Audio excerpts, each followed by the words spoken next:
सभी सम्मानित साथियों को सागर जय भीम नमो बुद्धाय। बैकवर्ड कल्याण सत्संग में आज भारतीय संविधान के प्रवचन में पाठ में 14वां दिवस है। इसमें पिछले मौलिक अधिकार में स्वतंत्रता का अधिकार का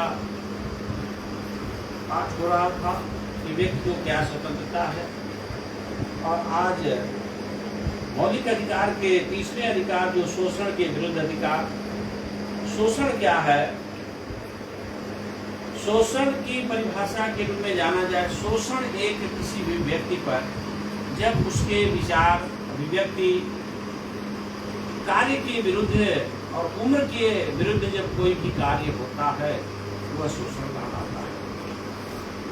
एक वक्तव्य है कि भारत देश ऐसा है कि जहां अगर शोषित, शोषक और शासक अगर एक मंच पर पहुंच जाएं तो वहां लोकतंत्र का और हनन होगा, क्योंकि शोषित व्यक्ति अपनी बात रख नहीं पाएगा, शोषक दबा के रखेगा, शासक मनमानी करेगा। इसलिए भारत देश में शोषित और शोषक और शासक अगर एक मंच पर आ गए तो वहां लोकतंत्र का हनन होगा, जो हो रहा है।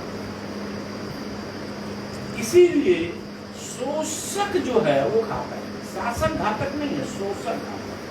अब शोषक कौन है? जो संविधान में प्रदत्त अधिकार है, शोषित वंचित अर्थात SC, ST, OBC के रिजर्वेशन को नहीं देने चाहता, उन्हें समान नहीं लाना चाहता है, वही शोषक। यह बताने का विषय नहीं है, सब लोग जानते हैं, विदित है कि शोषक है। इन शोषक के कानून को, शोषक के द्वारा किए गए अन्याय अत्याचार को रोकने के लिए यह शोषण के विरुद्ध अधिकार का निर्माण हुआ, और शोषित के ऊपर ही जो शोषण होता है वही शोषण कहलाता है। बिना शोषित के कभी शोषण नहीं हो सकता। यह शोषित कौन है, शोषण कौन करता है? यह पूंजीवादी लोग शोषण करते हैं, धर्मावलंबी भगवान का भय दिखा के शोषण करते हैं, राजनीतिक या सरकारी सिस्टम में कानून का भय दिखा के करते हैं। यह सारा भय दिखाने के पीछे व्यक्ति की अज्ञानता। जो लोग गरीब होते हैं, जो लोग कम पढ़े लिखे होते हैं, उन्हें जानकारी न होने के कारण उस पर शोषण होता है। इसीलिए अम्बेडकर साहब कहे कि शिक्षित बनिए। शिक्षा वह शेरनी का दूध है जो पिएगा वो दहाड़ेगा, और शिक्षा लेने के बाद भी अगर वह सम्यक शिक्षा का सदुपयोग नहीं करता है तो वह शोषक की श्रेणी में पहुंच जाता है, जो आज हमारे बैकवर्ड समाज के नेताओं द्वारा ही शोषण हो रहा है। वो चुप बैठ के अपने हक अधिकार को नष्ट कर रहे हैं। इस अनुच्छेद जो 23 है, संविधान के अनुच्छेद 23 में जो शोषण होता है दो तरह से होता है। यह बाल शोषण जो होता है और ये व्यापार शोषण। व्यापार के दुर्व्यापार शोषण और बाल श्रम का शोषण का प्रतिषेध है, निषेध है। उसमें पहला है कि मानव का व्यवहार, दुर्व्यापार। व्यापार में भी शोषण होता है, जैसे किसी को जानकारी नहीं है, रेट कुछ ज्यादा लगा दिया गया, और रेट ज्यादा लगा के उसमें रेट कम भी करा दिया जाए। जिसको जानकारी है वो रेट कम करा लेता, जिसको नहीं जानकारी उससे ले लिया जाता। तो बेचारे का शोषण हुआ कि नहीं हुआ? 10 रुपए की चीज 100 रुपया में दे रहे हैं, तो शोषण हो रहा कि नहीं हो रहा? तो यह व्यक्ति की अज्ञानता के कारण व्यापार में शोषण होता है। मनमानी रेट रख रहे हैं, मनमानी चीजें हैं, यह सरकार के अंडर में होना चाहिए। इसलिए मानव का दुर्व्यापार शोषण। इसके अलावा भी होता है शारीरिक शोषण होता है, तरह तरह की शरीर का व्यापार करते हैं, यह भी शोषण के अंतर्गत आता है। यह नहीं होना चाहिए। उसके अलावा दूसरा है बेगारी प्रथा। बेगारी प्रथा जो कराई जाती थी, इसका अंत हो चुका है, लेकिन फिर भी चल रहा है। संविधान इसे निषेध करता है कि किसी व्यक्ति को ले आए और कुछ पिला खिला के काम किए, शाम को भगा दिए, उसको पैसा नहीं दिए, तो क्या करता है? बेगारी करा लिया, पैसा उसके नहीं दिया। ये है।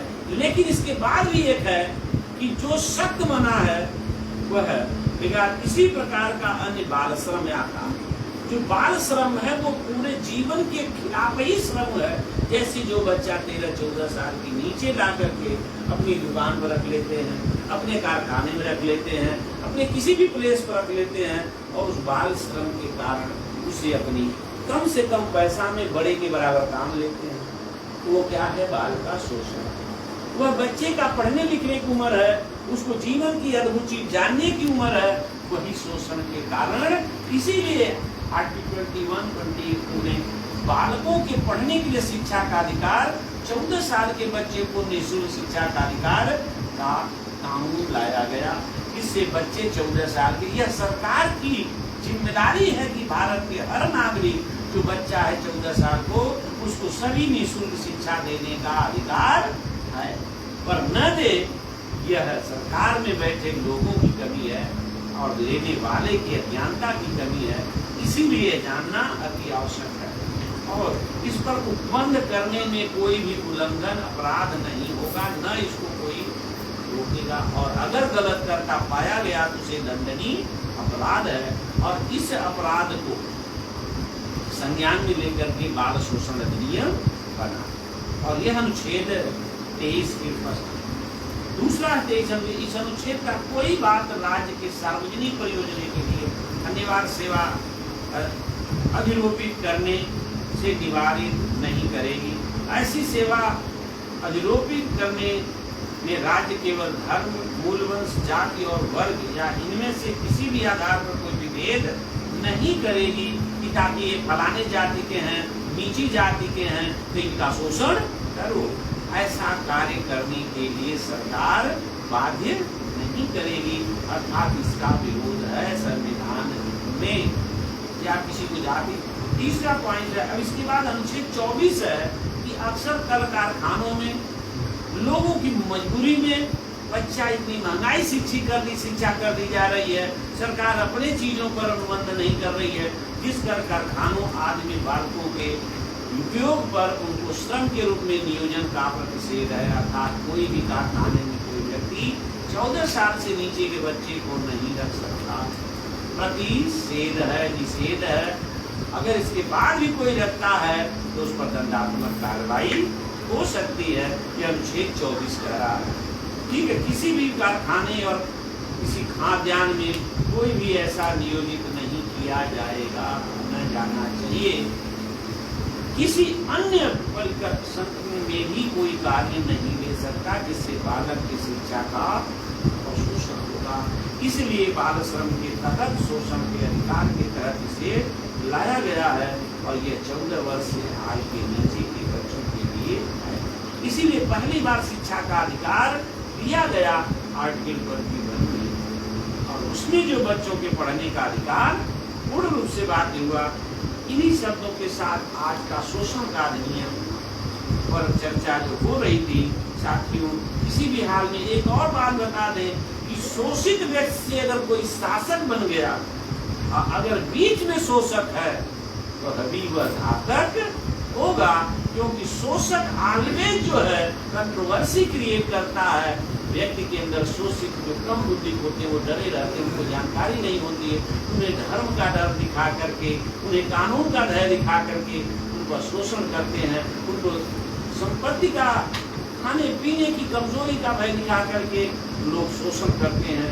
यही सबसे बड़ी देश की प्रॉब्लम है। इस प्रॉब्लम को दूर करने के लिए जब तक प्रबुद्ध वर्ग, शासक वर्ग नहीं आएंगे, तब तक इस कानून के बने रहने और न बने रहने से कोई फर्क नहीं पड़ रहा है। इसलिए इस कानून को जानना हर व्यक्ति अति आवश्यक है। इन्हीं शब्दों के साथ सभी संबंधों को बैकवर्ड कल्याण सत्संग में साधुवाद, साधुवाद, नमो बुद्धाय, जय भीम, जय भारत।